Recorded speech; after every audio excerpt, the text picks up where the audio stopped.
ఇప్పుడు నేను బేసిక్‌గా HTML లాంగ్వేజ్ అనేది ఏంటి అనంటే that is a declarative style of programming. అది డిక్లరేటివ్ వేలో ఉండే ఒక ప్రోగ్రామింగ్. అంటే ఒక లాంగ్వేజ్ అనుకోండి. ప్రోగ్రామ్ కాదు. That is markup language. But it is kind of language. Okay. Suppose ఇప్పుడు ఈ లాంగ్వేజ్ యూజ్ చేసి మనం ఒక బటన్ క్రియేట్ చేయాలనుకోండి.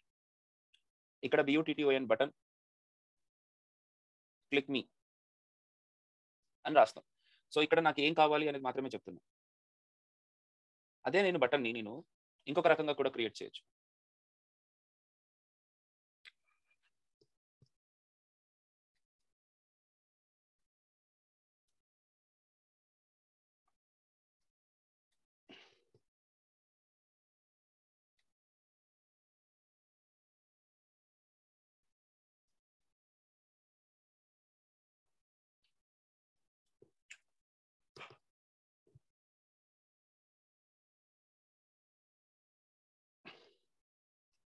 హ్మ్.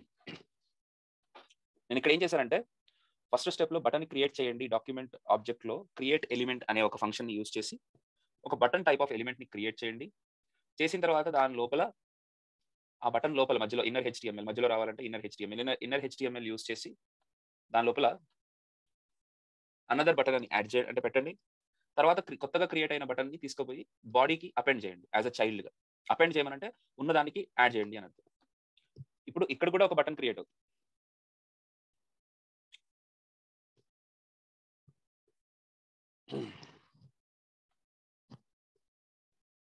document.body.append చైల్డ్ న్యూ BT అని పెడితే రాదు. BTN కదా పేరు, కొత్త బటన్ పేరు. యా.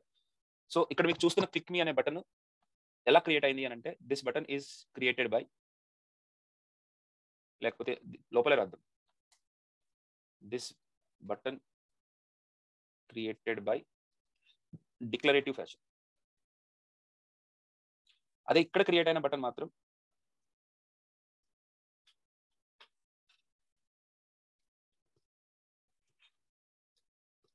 Imperative approach. సో ఇక్కడ మీకు రెండు బటన్స్ ఉంటే ఫస్ట్ బటన్ రెండు ఒకటేలా కనపడుతున్నాయి. రెండిట్లో డిఫరెన్స్ ఏం లేదు. కాకపోతే ఇట్లా క్రియేట్ చేయాలి అని అంటే ఇంపరేటివ్ అప్రోచ్ లో క్రియేట్ చేయాలి అని అంటే కష్టం. డిక్లరేటివ్ అప్రోచ్ లో క్రియేట్ చేయాలంటే మనకి బాగుంటుంది.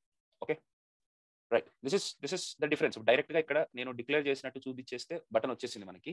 అలాంటి అప్రోచ్ ని డిక్లరేటివ్ అప్రోచ్ అంటారు. లేదు ప్రోగ్రామాటికల్ గా మనం స్టెప్ బై స్టెప్ రాసి కనుక క్రియేట్ చేస్తే that is called as imperative approach. Okay. List generation .html. Okay. Suppose ఇప్పుడు నా దగ్గర ఈరోజు ఒక 5 స్టూడెంట్స్ ఉన్నారు అనుకుందాం. సో 5 స్టూడెంట్స్ కోసం నేను ఒక లిస్ట్ క్రియేట్ చేస్తాను. LI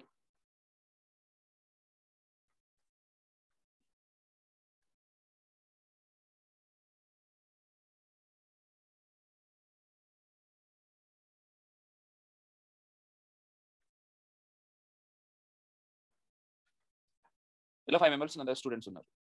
that is okay.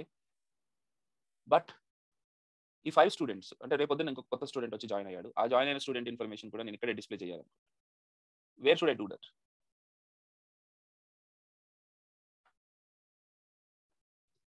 Again నేను ప్రోగ్రామ్కి వచ్చి నేను ఇంకొక లిస్ట్ ఐటమ్ ఒకటి క్రియేట్ చేసి దాని లోపల నేను యాడ్ చేయాలి. అలా కాకుండా I can have var AR R var students is equal to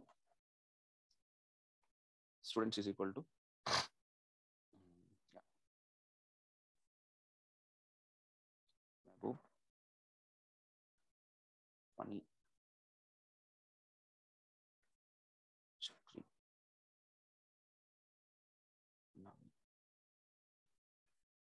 okay. జాగ్రత్తగా ఏది డబుల్ కోట్స్ తోటి ఓపెన్ చేస్తే డబుల్ కోట్స్ తోటే క్లోజ్ చేయాలి. సింగిల్ కోట్స్ తో ఓపెన్ చేస్తే సింగిల్ కోట్స్ తోటే క్లోజ్ చేయాలి.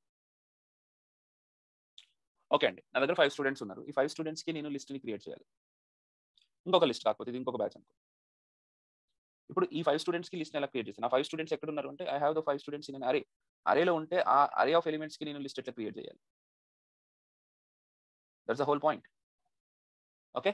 సో ఎలా క్రియేట్ చేస్తానంటే ఒక్కొక్క స్టూడెంట్ కి నేను ఒక లిస్ట్ ఐటమ్ క్రియేట్ చేయాలి. ఒక UL ఆల్రెడీ తీసుకుని దానికి ఒక ఐడి పెట్టుకుంటాను.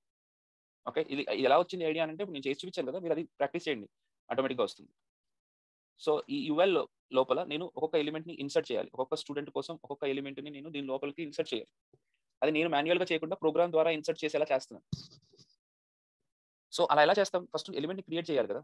ఎలిమెంట్ని క్రియేట్ చేయాలంటే డాక్యుమెంట్ ఆబ్జెక్ట్లో ఒక మెథడ్ ఉంది, that is called create element అని. ఆ క్రియేట్ ఎలిమెంట్ లోపల ఏ ఎలిమెంట్ పేరిస్తే ఆ ఎలిమెంట్ క్రియేట్ అవుతుంది.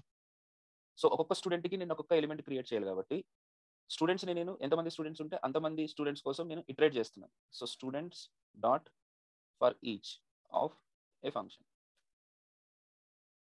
సో ఇప్పుడు స్టూడెంట్స్ 5 మెంబర్స్ ఉంటే 5 టైమ్స్ ఈ ఫంక్షన్ కాల్ అవుతుంది. కాల్ అయిన ప్రతిసారి నేను ఒక కొత్త ఎలిమెంట్ని క్రియేట్ చేయబోతున్నాను. Var new list item is equal to document dot create element of double back quotes మధ్యలో LI అని ఇచ్చాను. సో ఒక్కొక్క లిస్ట్ ఐటెంలో ఒక్కొక్క స్టూడెంట్కి ఒక్కొక్క లిస్ట్ ఐటమ్ క్రియేట్ అయింది. లిస్ట్ ఐటమ్ క్రియేట్ అవ్వగానే సరిపోదు కదా, ఆ క్రియేట్ అయిన ఎలిమెంట్ని నేను దీంట్లోకి ఇన్సర్ట్ చేయాలి. This is what I have to do. I have to insert into it. Insert చేయడానికి నేను ఏం చేయాలి? న్యూ LIని నేను దాంట్లోకి ఇన్సర్ట్ చేయాలి అని అంటే ఈ ఎలిమెంట్ని ముందు తెచ్చుకోవాలి. ప్రతి ఎలిమెంట్ కోసం ఒకసారి నేను దాని రెఫరెన్స్ని తెచ్చుకుంటాను. Var X is equal to document dot get element by ID of D1 అని అనగానే ఈ ఎలిమెంట్ రెఫరెన్స్ వస్తుంది. దీని లోపలికి నేను ఇన్సర్ట్ చేయాలి అని అంటున్నా. దాని లోపలికి ఐ హ్యావ్ టు ఇన్సర్ట్. ఎలా చేస్తాను? ఎక్స్ డాట్ అపెండ్ చైల్డ్ అని అంటాను నేను. అపెండ్ కాదు, అపెండ్ చైల్డ్ అంటాను. అపెండ్ చైల్డ్ అంటే దీని లోపలికి ఒక చైల్డ్ లాగా, అంతే కదా. ఇప్పుడు దీనికి చైల్డ్ గానే అవుతుంది కదా ప్రతి LI ఎలిమెంట్. చైల్డ్ లాగా నేను ఇన్సర్ట్ చేస్తాను. Okay, give me a minute.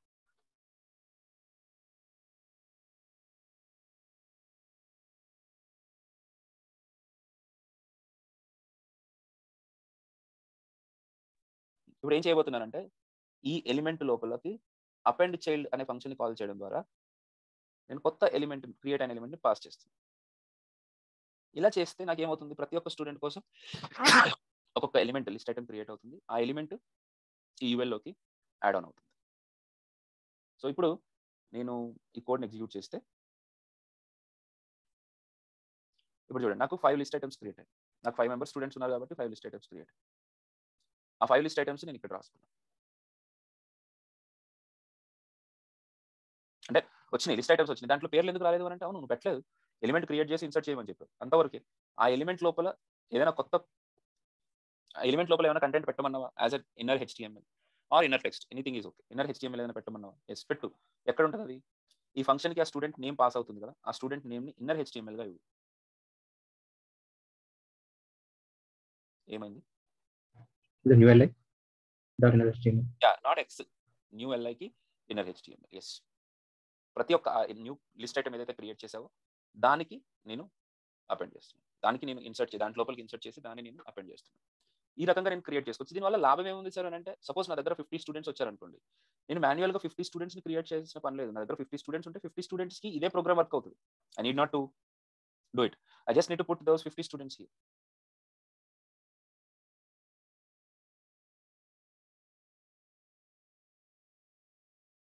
ఇప్పుడు స్టూడెంట్స్ పెరిగినా నాకేం ప్రాబ్లం లేదు కదా. ఎంత స్టూడెంట్స్ పెరిగినా సరే ఈ లిస్ట్ పెరుగుతూనే ఉంటుంది. అంటే నేను మళ్ళీ సపరేట్గా వచ్చి ఇక్కడ ఏం రాయని అవసరం లేదు. The code is single. ఆ కోడ్ తోటే జరిగిపోతుంది. That is the benefit out of your imperative programming. Imperative programming ద్వారా మనము ఇన్పుట్స్ని క్రియేట్ చేస్తే, మన ఎలిమెంట్స్ని క్రియేట్ చేస్తే ఈ రకమైన ఆప్షన్స్ అనేవి వస్తాయి. యాంగులర్లో కానీ రియాక్ట్లో కానీ మనం చేయబోయేదంతా ఇదే. ఓకే, ఇంకా ఈజీ వేలో చేస్తాం కాకపోతే అక్కడ. బట్ మనము స్టాటిక్గా మనం కంటెంట్ని పెట్టం. స్టాటిక్గా మనం కంటెంట్ని ఫిక్స్డ్గా అట్లా ఉంచేయం. మనకున్న డేటాకి ఆ కంటెంట్ని జనరేట్ చేస్తాం. ఇది మనం చేయాల్సిన పని. ఓకే, సో మీరు ఈ రోజు నుంచి ఏంటంటే ఏదైనా ఒక అరే ఆఫ్ ఆబ్జెక్ట్ని తీసుకుని రకరకాలుగా దాన్ని ఎలాగా మనము UI జనరేట్ చేసి, ఇప్పుడు ఇక్కడ జనరేట్ చేసిన దాన్ని UI జనరేట్ చేయడం అని అంటారు. ఇప్పుడు ఇక్కడ మెహబూబు, ఫణి, చక్రి, నవీన్, హరీష్, దాసు, విక్రమ్, ప్రియ, ఈ లిస్ట్ ఐటమ్స్ అన్ని కూడా మనము హార్డ్ కోడ్ చేసామా లేకపోతే జనరేట్ చేసి మనం లోపల పెట్టామా? వాట్ విడ్ వి డూ అక్కడ అని అంటే, we have done in a better, that is in an imperative approach. మనం జనరేట్ చేసి అక్కడ పెట్టాం. దీన్నే జనరేషన్ ఆఫ్ UI అంటారు. ఓకే, ఇక్కడ ఇది కూడా UI. మీకు అక్కడ ప్లెయిన్గా కనపడుతుంది కావచ్చు, కానీ దట్ ఈస్ UI. మనం ఒకటి జనరేట్ చేసి అక్కడ పెట్టాం. ఇది కూడా UI. ఇక్కడ కనపడేది అనుపమ, రమ్య, శ్రీదేవి, హేమంత్, ప్రసాద్, గౌరీ, వీళ్ళు కూడా UI. ఇక్కడ డిస్ప్లే అయ్యేది కూడా UI ఇక్కడ. కాకపోతే ఇది స్టాటిక్గా మనం ఫిక్స్డ్గా పెట్టేసాం. ఓకే, దీనివల్ల వచ్చే లాసెస్ ఏంటి? Okay, I hope you have to understand this. Okay, you understood this. ఇప్పుడు ఇలాంటి కంటెంట్ని మనం ఇంకా జనరేట్ చేసుకుంటూ రావాలి. ఎలాగ జనరేట్ చేసుకుంటూ రావచ్చు? మనం UIలో మనం లిస్ట్ ఐటమ్స్ లాగా కాకుండా మనం ఒక టేబుల్గా డిస్ప్లే చేయాలనుకుంది. అప్పుడు ఎలా చేస్తాం? నేను అవన్నీ చూపిస్తాను. ఇప్పుడు సేమ్ స్టూడెంట్స్కి ఒక టేబుల్ని జనరేట్ చేసి డిస్ప్లే చేయాలి అనుకోండి, అప్పుడు ఎలా చేస్తాం, దానివల్ల యూజ్ ఏంటి అనేది మొత్తం ఈ రోజు చేయబోయేదంతా అదే అనమాట. ఒక డేటా తీసుకోవడం, దాన్ని మనం ప్రజెంట్ చేయడం, డేటా తీసుకోవడం, దాన్ని ప్రజెంట్ చేయడం, ఇదే మన పని. ఇంతకుమించి వేరే పనే లేదు. ఓకే, సపోజ్ ఇప్పుడు ఇదే స్టూడెంట్స్కి నేను ఒక టేబుల్గా జనరేట్ చేసి పెట్టాలనుకోండి. అప్పుడు ఏం చేయాలి? ముందు టేబుల్లో పెట్టడానికి ముందు మనమైతే బేసిక్ టేబుల్ అయితే క్రియేట్ చేసుకుని పెట్టుకోవాలి. టేబుల్ దీనికి దీనికి డైరెక్ట్గా ఒక ఐడి అని కాకుండా దీంట్లో టీ హెడ్ ముందుగానే క్రియేట్ చేసుకుని దీంట్లో ఒక టీహెచ్ దట్ ఈస్ నేమ్ అని పెట్టుకుందాం. ఓకే, సో ఈ టేబుల్లో మనకి 2 పార్ట్స్ ఉంటాయి, టీ హెడ్, టీ బాడీ. నేను డైరెక్ట్గా టేబుల్లో రో ఎందుకు క్రియేట్ చేయట్లేదు అనేది తర్వాత సంగతి. ఇప్పుడు టీ బాడీ లోపల ఒక్కొక్క స్టూడెంట్ని ఒక్కొక్క రో లాగా నేను ఇన్సర్ట్ చేస్తాను. ఒక్కొక్క స్టూడెంట్ని ఒక్కొక్క రో లాగా నేను ఇన్సర్ట్ చేయాలి. ఓకే, సో ఈ టీ బాడీకి నేను ఒక ఐడి తీసుకుంటాను. ID is equal to DD అని పెట్టుకున్నాను. ఇప్పుడు ఈ టీ బాడీలోకి సేమ్ స్టూడెంట్స్ నేను ఇన్సర్ట్ చేస్తాను. ఒక్కొక్క స్టూడెంట్ని ఒక్కొక్క రో లాగా. ఇప్పుడు నేను డైరెక్ట్గా సేవ్ చేసి చూసుకుంటే ఇక్కడ నేమ్ ఒకటే కనపడింది. దీనికి కూడా ఒక బార్డర్ పెట్టుకుందాం. BORDER బార్డర్ 2 అని కనుక నేను అప్లై చేస్తే మీకు ఒక టేబుల్ క్రియేట్ అవుతుంది. దానికి ఒక హెడర్ వచ్చింది. ఓకే, ఈ బాడీలోకి పంపించాలమ్మా. మనం ఒక్కొక్క స్టూడెంట్ని ఒక్కొక్క ఎలిమెంట్గా క్రియేట్ చేసి ఈ బాడీలోకి పంపించాలి. అలా చేయాలంటే ఏం చేయాలి? ఎందుకు ఇలాగే చేస్తున్నాం అనే దానికి నేను మళ్ళీ రీజన్స్ చెప్తా. ముందు మనము ఆ పని చేయడం అలవాటు చేసుకోవాలి. సో ప్రతి స్టూడెంట్కి ఒక రో క్రియేట్ కావాలి కాబట్టి మళ్ళీ ప్రతి స్టూడెంట్ని ఇటరేట్ చేయడం కోసం students dot for each of function. So ఈ ఫంక్షన్కి స్టూడెంట్ పాస్ అవుతుంది. ఫర్ ఈచ్ ఎలా వర్క్ అవుతుందో చూసాం మనం. ఇక్కడ ఇప్పుడు ఈ పర్టికులర్ బ్లాక్లో మనం ఏం చేయాలి? ఒక రో క్రియేట్ చేయాలి. So var new row is equal to, లేకపోతే న్యూ టీఆర్ అని పెట్టండి, మీకు బెటర్గా కనపడుతుంది. Is equal to document dot create element of TR. కాకపోతే టీఆర్ ఒక్కటే సరిపోదు. టీఆర్లో టీడీలో పెడతాం మనం ఒక్కొక్క నేమ్ని. So var new TD is equal to document dot create element of TD. ఇప్పుడు ఈ టీడీ లోపల క్రియేట్ అయిన టీడీ లోపల మనము ఈ కొత్త స్టూడెంట్ని ఇన్సర్ట్ చేయాలి. సో ఆ స్టూడెంట్ ఆల్రెడీ పేరు ఇక్కడ ఎస్లో ఉంటుంది కదా, ఆ వాల్యూ నేను ఎలా ఇన్సర్ట్ చేస్తాను? New TD dot inner HTML is equal to S అన్నట్టు. సో నాకు ఒక టీడీ క్రియేట్ అయింది. ఆ టీడీని నేను ఇప్పుడు న్యూ టీఆర్లోకి ఇన్సర్ట్ చేయాలి. న్యూ టీఆర్ ఇన్సర్ట్ చేయాలి అని అంటే dot append child of new TD, అంటే టీడీని నేను టీఆర్లోకి ఇన్సర్ట్ చేస్తున్నాను. చేసిన తర్వాత ఈ టీఆర్ని నేను అల్టిమేట్గా ఈ టీ బాడీలోకి పెట్టాలంటే ఏం చేయాలి? ఆ పర్టికులర్ ఎలిమెంట్ రెఫరెన్స్ తెచ్చుకోవాలి. వేర్ ఎక్స్ అనేది తీసుకోండి is equal to document dot get element by ID of DD. Then ఇప్పుడు నాకు రెఫరెన్స్ వచ్చింది, అంటే ఈ టీ బాడీ రెఫరెన్స్ వచ్చింది, అది ఎక్స్లో ఉంది. X dot append child of, ఇప్పుడు నేను దేన్ని అపెండ్ చేయాలి? కొత్తగా క్రియేట్ అయిన రోని అపెండ్ చేయాలి. That's it. చేసేస్తే నాకు ఒక టేబుల్లో ఈ డేటా అంతా వచ్చేసింది. Okay, so what I want to tell you is we have to create the UI from the given data. ఒక డేటా ఉంటే ఆ డేటాకి మనం యూఐని ఎలా జనరేట్ చేస్తున్నాం అది ఇక్కడ మనం చూస్తుంది. This is what we're doing. Suppose మన దగ్గర list of students array of strings లా కాకుండా అరే ఆఫ్ నెంబర్స్ లా, అరే ఆఫ్ ఆబ్జెక్ట్స్ గా ఉంటే అప్పుడు ఎట్లా, దాన్ని కూడా నేను చేసి చూపించేసి నీకు. ఇప్పుడు దీనికి ఒక్కొక్క ఈ స్టూడెంట్స్ని నేను మళ్ళీ ఇటరేట్ చేయాలి. కాకపోతే ఈసారి నాకు ఇటరేట్ చేసినప్పుడు కాల్ బ్యాక్ ఫంక్షన్లోకి ఒక్కొక్క వాల్యూ రాదు, ఒక్కొక్క ఆబ్జెక్ట్ వస్తుంది. సో ఆబ్జెక్ట్ ఎట్లా తీసుకోవాలి? So students dot for each, అంటే ప్రతి స్టూడెంట్కి ఈ ఫంక్షన్ని కాల్ చేస్తున్నప్పుడు ఎస్ లోపలికి కంప్లీట్ ఆబ్జెక్ట్ వస్తుంది, ఓన్లీ రాకేష్ రాదు, కంప్లీట్ ఈ సెట్ వస్తుంది, అంతేనా? సో దాన్ని ప్రింట్ చేసి చూసుకోండి, console dot log of S. So ఒక్కొక్క ఆబ్జెక్ట్గా వచ్చింది. ఫస్ట్ టైం ఇటరేట్ అయినప్పుడు ఇది రిఫ్రెష్ చేస్తే కరెక్ట్గా ఒక్కొక్క ఆబ్జెక్ట్గా మనకి ఎస్లోకి వచ్చి స్టోర్ అవుతుంది ఫస్ట్ టైం ఇటరేట్ అయింది. సో ఇప్పుడు నేనేం చేయాల్సి ఉంటుంది? ఒక్కొక్క స్టూడెంట్కి నేను ఒక్కొక్క రో క్రియేట్ చేసి టీ బాడీలో పెట్టాలి. హలో, ఒక్కొక్క స్టూడెంట్ కోసం ఒక్కొక్క రో క్రియేట్ చేసి టీ బాడీలో పెట్టాలి. ఓకే, టీ బాడీలో పెట్టేటప్పుడు ఒక్కొక్క స్టూడెంట్ కోసం ఒక్కొక్క రో క్రియేట్ చేయాలి ఫస్ట్. సో క్రియేట్ చేయాలి అని అంటే var new TR is equal to document dot create element of TR. చూసారా, టీఆర్ని డైరెక్ట్గా డబుల్ కోట్స్ లేకుండా ఇవ్వకూడదు, సింగిల్ కోట్స్ లేకుండా ఇవ్వకూడదు, టీఆర్ని కోట్స్లో ఇవ్వాలి. సో రో క్రియేట్ అయిన తర్వాత నేమ్ కోసం ఒక టీడీ, ఏజ్ కోసం ఒక టీడీ క్రియేట్ చేయాలి. వేర్ నేమ్ టీడీ అని పెట్టుకుంటాను is equal to document dot create element of TD. ఇదే రకంగా నేమ్ టీడీ తర్వాత ఏజ్ టీడీ క్రియేట్ చేస్తాను, అది కూడా టీడీ అంతే. సో నేమ్ టీడీ క్రియేట్ అయిన తర్వాత దాంట్లో ఏం పెట్టాలి మధ్యలో ఇన్నర్ హెచ్టిఎంఎల్లో ఎస్ కాదు, ఎస్ డాట్ నేమ్ పెట్టాలి. ఎస్ లో కంప్లీట్ ఆబ్జెక్ట్ ఉంది కదా, ఆ నేమ్ తీసుకొచ్చి నేమ్ టీడీలో పెట్టండి. న్యూ టీడీ కాదు, నేమ్ టీడీ. ఇదే రకంగా ఏజ్ టీడీలో ఏం పెట్టాలి, age TD dot inner HTML is equal to s dot age.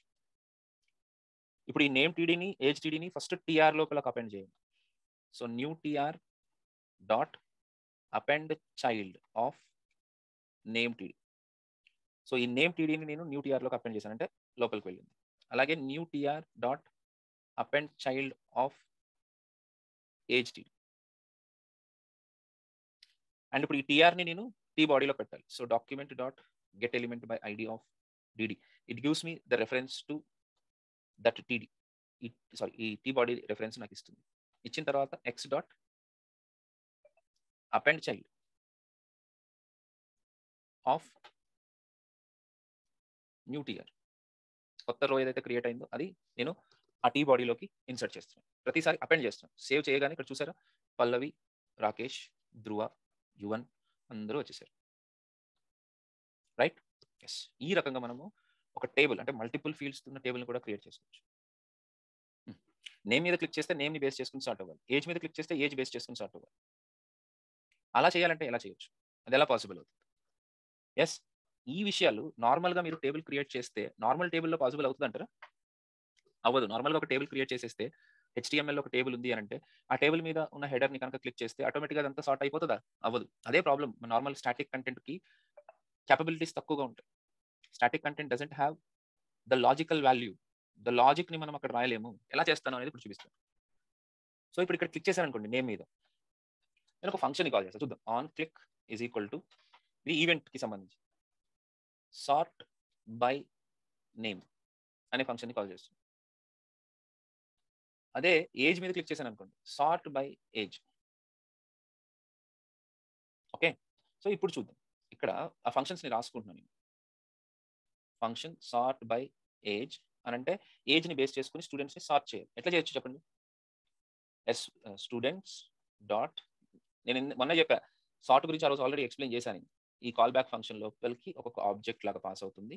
దాన్ని return if a dot age is greater than b dot age return 1 else return -1.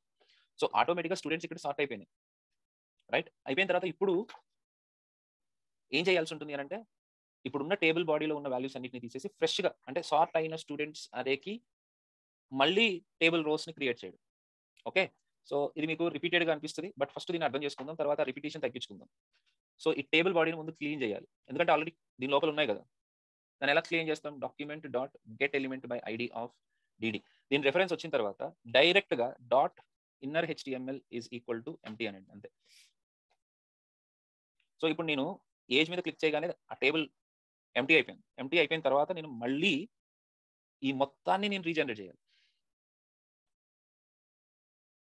ఇప్పుడు నేను ఏజ్ మీద క్లిక్ చేయగానే సార్ట్ అయిపోయింది. చూసారా మీరు? ఏజ్ని బేస్ చేసుకుని సార్ట్ అయిపోయింది. ఈ పాసిబిలిటీ అనేది మనకి నార్మల్ టేబుల్స్లో ఉండదు. దాన్నే డైనమిక్ HTML అని కూడా అనొచ్చు. డైనమిక్గా మనం HTMLని మాడిఫై చేస్తున్నాం. డైనమిక్గా మనం HTMLని మాడిఫై చేస్తున్నాం. That is what called DOM. Okay, next. మరి ఇదే రకంగా చెప్పండి.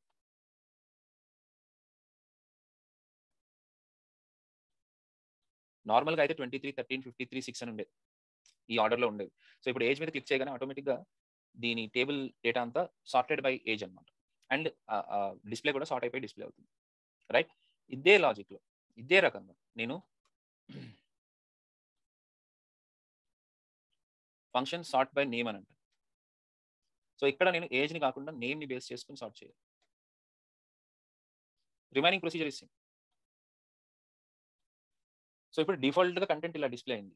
ఇప్పుడు నేమ్ మీద క్లిక్ చేశాను అనుకోండి, నేమ్స్ని బేస్ చేసుకుని సార్ట్ అవుతుంది. సార్ట్ అయ్యి దానికి రెస్పెక్టివ్ ఏజెస్ డిస్ప్లే అవుతుంది. నేమ్స్ అట్లా సార్టెడ్. ఏజ్ మీద క్లిక్ చేస్తే ఏజ్ని బేస్ చేసుకుని. ఇదే మనము ఫ్లిప్కార్ట్లో కూడా చేసేది. సార్ పద్దాక మాటికి ఫ్లిప్కార్ట్ అంటే సార్ ఫ్లిప్కార్ట్ ఏమన్నా మీకు తెలుసా? కాదు. దీంట్లో ఉండేవేనా? దీంట్లో ఉన్నవే రియల్ టైమ్ సినారియోస్ ఇవే కదా, మనం రోజు చూసే అప్లికేషన్ కదా. ఇండియాలో one of the top most application కదా. ఏది చేసినా దీని చుట్టే తిరుగుతుంది. ఇవే లాజిక్లు, ఇవే అప్లికేషన్స్, ఇవే కోడ్. కాకపోతే ఇవి రాయడం తెలియాలి, వెరైటీగా రాయాలి, బెటర్గా రాయాలి, కోడ్ చిన్నగా రాయాలి, పర్ఫార్మెన్స్ తోటి రాయాలి, వెరైటీ ఆఫ్ డేటా కోసం రాయాలి. అంతే తప్ప అక్కడ అంతకు మించి నాకు తెలిసిన వర్క్ ఏమి ఉండదు అక్కడ. ఓకే, కాకపోతే స్టార్టింగ్లో రాసేటప్పుడు చాలా ఇబ్బందిగా ఉంటుంది. ఓకే సరే గైస్. సో దీనికోసం నేను ఇప్పటివరకు తాపత్రయపడింది ఏంటంటే మీకు ఇది చూపించాలి, మనం ఆటోమేటిక్గా జనరేట్ చేయడం ఎట్లా అనేది చూపించాలి. ఓకే గైస్, సో ఇక్కడ నేను ఒక చిన్న పని ఉంది.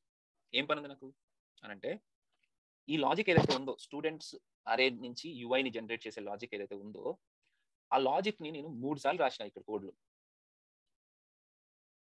రైట్. దీని బదులు ఈ మొత్తం లాజిక్ ని నేను ఒక ఫంక్షన్ లో పెట్టుకుంటాను. ఫంక్షన్ జెన్ యూఐ అని ఒక ఫంక్షన్ లో పెట్టుకుని ఇది ఏం చేస్తుంది అంటే ప్రస్తుతానికి ఉన్న స్టూడెంట్స్ కి యూఐని జనరేట్ చేసి పెడతాను. సో నేను ప్రతిసారి నేను ఈ మొత్తం వర్క్ ని నేను రిపీటెడ్ గా చేయను, మళ్ళీ చేయను. Just I call gen UI అంతే. అంటే స్టూడెంట్స్ ని సార్ట్ చేయి, ఆ సార్ట్ చేసిన స్టూడెంట్స్ కోసం యూఐని జనరేట్ చేయి. దీనికంటే ముందు మాత్రం ఇది కూడా యాక్చువల్గా రిపీటెడ్ వర్క్. దీన్ని కూడా నేను ఇక్కడే పెట్టుకుంటాను, జెన్ యూఐలో. సో ఇప్పుడు ఇక్కడ కూడా నేను కంప్లీట్ గా మళ్ళీ రీరైట్ చేయను, జెన్ యూఐ అని అంటాను. సో అప్పుడు ఏమవుతుంది అని అంటే, ఓకే ఎందుకు ఇలా జరిగింది అని అంటే, ఇంతకుముందు డైరెక్ట్ గా కోడ్ ఇక్కడ ఎగ్జిక్యూట్ చేయడం వల్ల ఫస్ట్ టైం అది ఎలాగో ఎగ్జిక్యూట్ అవుతుంది. అంటే ఈ particular students dot for each అనేది ఒకసారి ఎగ్జిక్యూట్ అవుతుంది. ఫంక్షన్ లో పెట్టే కానీ ఫంక్షన్ ఆటోమేటిక్ గా మనం కాల్ చేయలేదు కాబట్టి అది ఎగ్జిక్యూట్ కాదు. సో మీరు ఏం చేయొచ్చు అంటే ఫంక్షన్ ని డిఫైన్ చేసే ముందు కానీ తర్వాత కానీ జెన్ యూఐ అని మీరు మాన్యువల్ గా ఫస్ట్ టైం లోడ్ అయ్యేటప్పుడు కాల్ చేసి పెట్టుకోండి. పెట్టుకున్న తర్వాత మీరు దీన్ని వాడండి.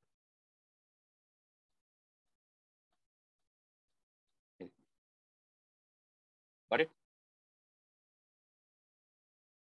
ఇంత పని ఉంది లోపల చేయడానికి. ఓకే, సో ఇదండి, ఒక సెట్ ఆఫ్ స్టూడెంట్స్ ఉంటే వాళ్ళకి యూఐని ఎలా జనరేట్ చేయాలి, వాటిని ఏం చేయాలని చూపించాను మీకు. ఓకే, దీంతో పాటు ఇంకా చాలా పనులు ఉన్నాయి. లైక్ ఒక ఎలిమెంట్ ని డిలీట్ చేయడం ఎట్లా, లేకపోతే ఎడిట్ చేయడం ఎట్లా, ఫామ్ లో ఇప్పుడు కొత్త స్టూడెంట్ ఉన్నారు అనుకోండి, ఆ స్టూడెంట్ ఇంకో కొత్త స్టూడెంట్ ని యాడ్ చేయాలంటే ఏం చేయాలి, అది ఇప్పుడు చేద్దాం.